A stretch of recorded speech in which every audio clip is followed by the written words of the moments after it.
ओम शांति। 23 अक्टूबर 2022। अव्यक्त बाप दादा मुरली। ओरिजिनल डेट 13 अक्टूबर 1992, मधुबन।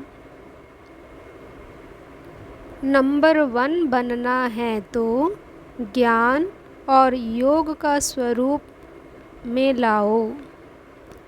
आज सत शिक्षक अपनी श्रेष्ठ शिक्षा धारण करने वाले गॉडली स्टूडेंट को देख रहे हैं कि हर एक ईश्वरीय विद्यार्थी ने इस ईश्वरीय शिक्षा को कहाँ तक धारण किया है। पढ़ाने वाला एक है, पढ़ाई भी एक है, लेकिन पढ़ने वाले पढ़ाई में नंबरवार हैं। हर रोज़ का पाठ पढ़ते हैं, हर रोज़ का पाठ मुरली द्वारा हर स्थान पर एक ही सुनते हैं, अर्थात एक ही पाठ पढ़ते हैं। मुरली अर्थात पाठ हर स्थान पर एक ही होता है। डेट का फ़र्क हो सकता है, लेकिन मुरली वही होती है। फिर भी नंबरवार क्यों? नंबर किस लिए होते हैं? क्योंकि इस ईश्वरीय पढ़ाई पढ़ने की विधि सिर्फ सुनना नहीं है, लेकिन हर महावाक्य स्वरूप में लाना है। तो सुनना सबका एक जैसा है, लेकिन स्वरूप बनने में नंबरवार हो जाते हैं। लक्ष्य सभी का एक ही रहता है कि मैं नंबर 1 बनूं। ऐसा लक्ष्य है ना? लक्ष्य नंबर 1 का है, लेकिन रिज़ल्ट में नंबरवार हो जाते हैं, क्योंकि लक्ष्य को लक्षण में लाना, इसमें लक्ष्य और लक्षण में फ़र्क पड़ जाता है। इस पढ़ाई में सब्जेक्ट भी ज़्यादा नहीं है। 4 सब्जेक्ट को धारण करना है, इसमें मुश्किल क्या है? और चारों ही सब्जेक्ट का 1-2 के साथ संबंध है। अगर एक सब्जेक्ट ज्ञान संपूर्ण विधि पूर्वक धारण कर लो, अर्थात ज्ञान के एक एक शब्द को स्वरूप में ले आओ, तो ज्ञान है ही मुख्य 2 शब्दों का, जिसको रचयिता और रचना व अल्फ और बे कहते हो। रचयिता बाप की समझ आ गई, अर्थात परमात्मा परिचय, संबंध स्पष्ट हो गया। और रचना अर्थात पहली रचना, मैं श्रेष्ठ आत्मा हूँ, और दूसरा मुझ आत्मा का इस बेहद की रचना, अर्थात बेहद के ड्रामा में सारे कल्प में क्या क्या पार्ट है। यह सारा ज्ञान तो सभी को है ना, लेकिन श्रेष्ठ आत्मा स्वरूप बन हर समय श्रेष्ठ पार्ट बजाना, इसमें कभी याद रहता है, कभी भूल जाते हैं। इसमें कभी याद रहता है, कभी भूल जाते हैं। अगर इन 2 शब्दों का ज्ञान है, योग भी इन 2 शब्दों के आधार पर है ना। ज्ञान से योग का स्वतः ही संबंध है। तो ज्ञानी तू आत्मा है, वह योगी तू आत्मा अवश्य ही है। तो ज्ञान और योग का संबंध हुआ ना, और जो ज्ञानी और योगी होगा, उसकी धारणा श्रेष्ठ होगी या कमज़ोर होगी। और जो ज्ञानी और योगी होगा, उसकी धारणा श्रेष्ठ होगी या कमज़ोर होगी? श्रेष्ठ स्वतः होगी ना, सहज होगी ना, कि धारण में मुश्किल होगी।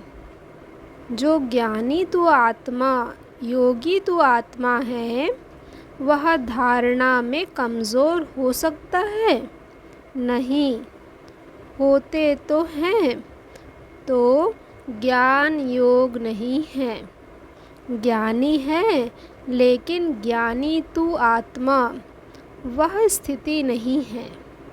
योग लगाने वाले हैं लेकिन योगी जीवन वाले नहीं हैं। जीवन सदा होती है और जीवन नेचुरल होती है।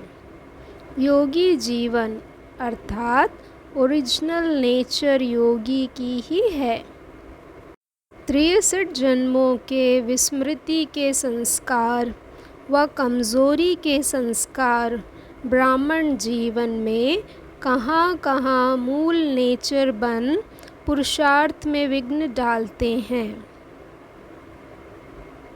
63 जन्मों की विस्मृति के संस्कार व कमज़ोरी के संस्कार ब्राह्मण जीवन में कहाँ कहाँ मूल नेचर बन पुरुषार्थ में विघ्न डालते हैं। कितना भी स्वयं व दूसरा अटेंशन खिंचवाता है कि यह परिवर्तन करो, वह स्वयं भी समझते हैं कि यह परिवर्तन होना चाहिए, लेकिन जानते हुए भी, चाहते हुए भी क्या होता हो?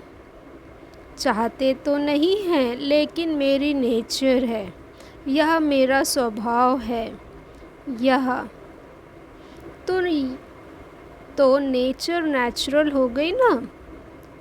किसके बोल में व व्यवहार में ज्ञान संपन्न व्यवहार व योगी जीवन प्रमाण व्यवहार व बोल नहीं होते हैं तो वह क्या कहते हैं? यही बोल बोलेंगे कि मेरी नेचुरल बोल ही ऐसा है, बोलने का टोन ही ऐसा है। वह कहेंगे मेरी चाल चलन ही ऑफिशियल व गंभीर है। नाम अच्छे बोलते हैं, जोश नहीं है, लेकिन ऑफिशियल हैं। तो चाहते भी समझते भी नेचर नेचुरल वर्क कार्य करती रहती है, उसमें मेहनत नहीं करनी पड़ती।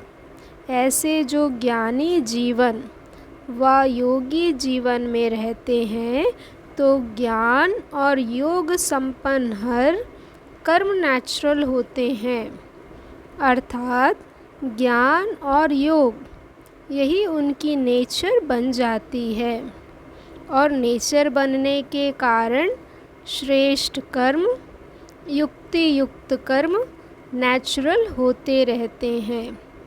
तो समझा, नेचर नेचुरल बना देती है तो ज्ञान और योग मूल नेचर बन जाए, इसको कहा जाता है ज्ञानी जीवन, योगी जीवन वाला।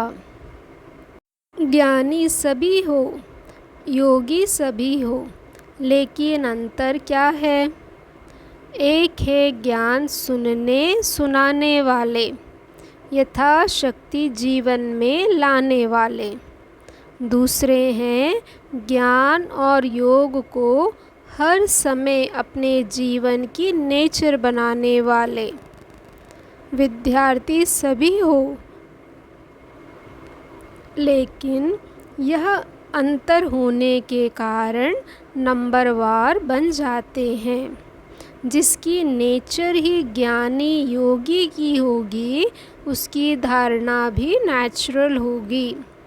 नेचुरल स्वभाव संस्कार ही धारणा स्वरूप होंगे। बार बार पुरुषार्थ नहीं करना पड़ेगा कि इस गुण को धारण करूं, उस गुण को धारण करूं, लेकिन पहले फाउंडेशन के समय ही ज्ञान, योग और धारणा को अपनी जीवन बना दी। इसलिए यह तीनों सब्जेक्ट ऐसी आत्मा की स्वतः और स्वाभाविक अनुभूतियाँ बन जाती हैं। इसलिए ऐसी आत्माओं को सहज योगी, सहज ज्ञानी, सहज धारणा मूर्त कहा जाता है। तीनों सब्जेक्ट का कनेक्शन है। जिसके पास इतनी अनुभूतियों का खजाना संपन्न होगा, ऐसी संपन्न मूर्तियाँ स्वतः ही मास्टर दाता बन जाती हैं। दाता अर्थात सेवाधारी। दाता देने के बिना रह नहीं सकता। दातापन के संस्कार से स्वतः ही सेवा का सब्जेक्ट प्रैक्टिकल में सहज हो जाता है। तो चारों का ही संबंध हुआ ना। कोई कहे कि मेरे में ज्ञान तो अच्छा है लेकिन धारणा में कमी है, तो उसको ज्ञानी कहा जाएगा? ज्ञानी तो दूसरों को भी देते हो ना। ज्ञान तो दूसरों को भी देते हो ना, है तब तो देते हो। एक है समझना, दूसरा है स्वरूप में लाना।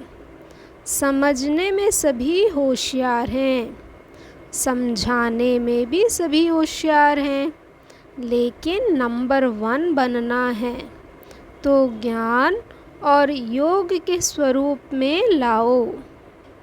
फिर नंबर वार नहीं होंगे लेकिन नंबर 1 होंगे। तो सुनाया कि आज सत शिक्षक अपने चारों ओर के ईश्वरीय विद्यार्थी को देख रहे थे। तो क्या देखा? सभी नंबर 1 दिखाई दिए व नंबर वार दिखाई दिए। क्या रिज़ल्ट होगी? वह समझाते हो कि नंबर 1 तो एक ही होगा, हम तो नंबर वार में ही आएंगे। फर्स्ट डिवीज़न में तो आ सकते हो ना, उसमें एक नहीं होता तो चेक करो। अगर बार बार किसी भी बात में स्थिति नीचे ऊपर होती है, अर्थात बार बार पुरुषार्थ में मेहनत करनी पड़ती है, इससे सिद्ध है कि ज्ञान की मूल सब्जेक्ट के 2 शब्द रचता और रचना की पढ़ाई को स्वरूप में नहीं लाया है। जीवन में मूल संस्कार के रूप में व मूल नेचर के रूप में व सहज स्वभाव के रूप में नहीं लाया है।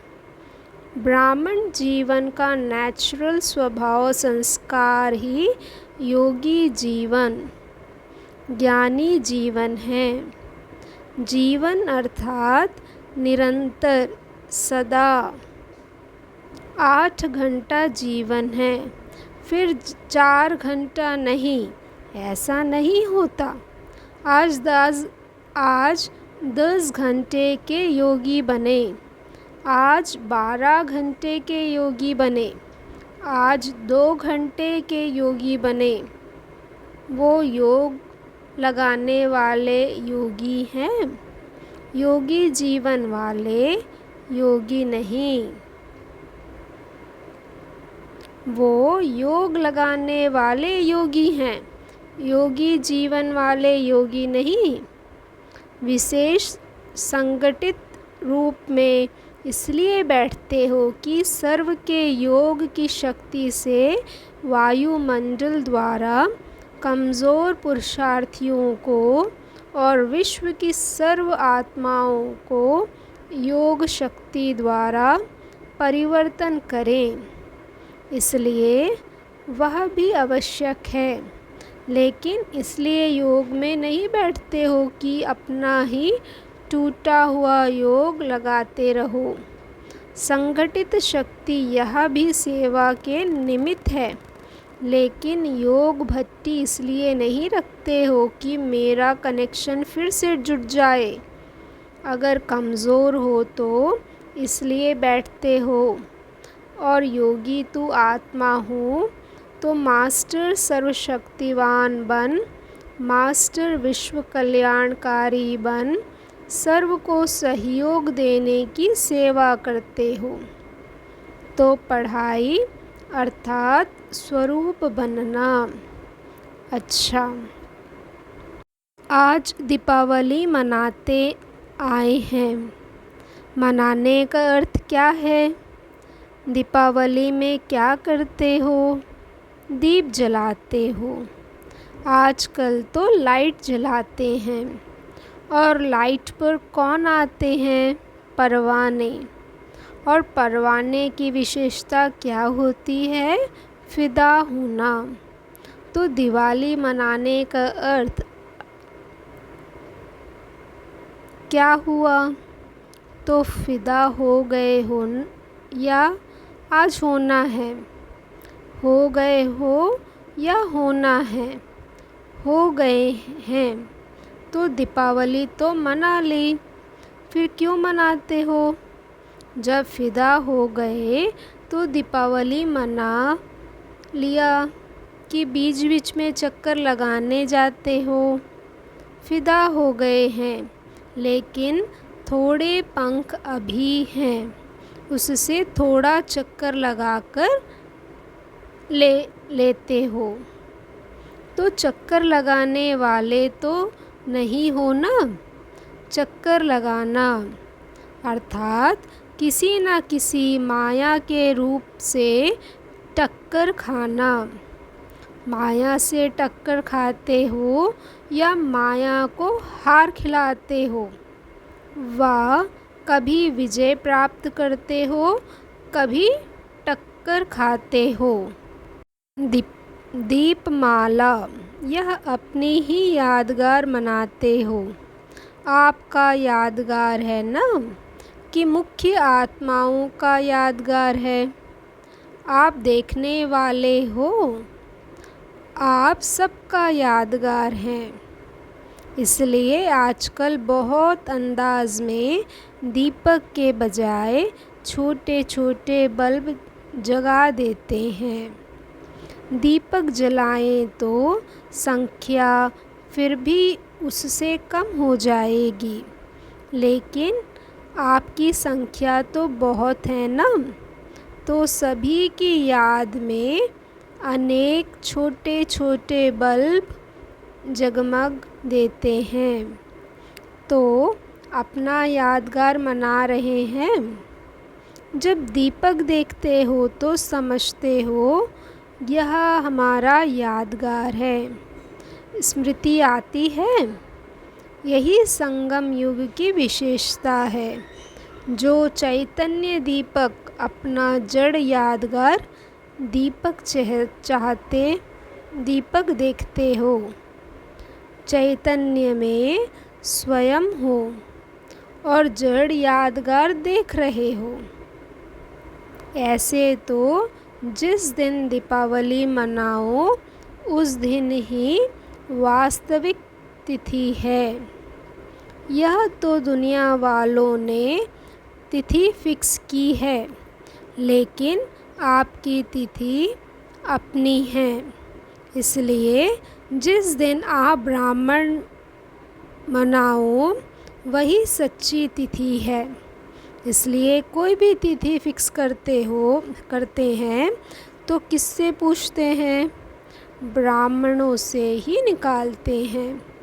तो आज बाप दादा सभी देश विदेश के सदा जगे हुए दीपकों को दीपमाला की मुबारक दे रहे हैं, बधाई दे रहे हैं।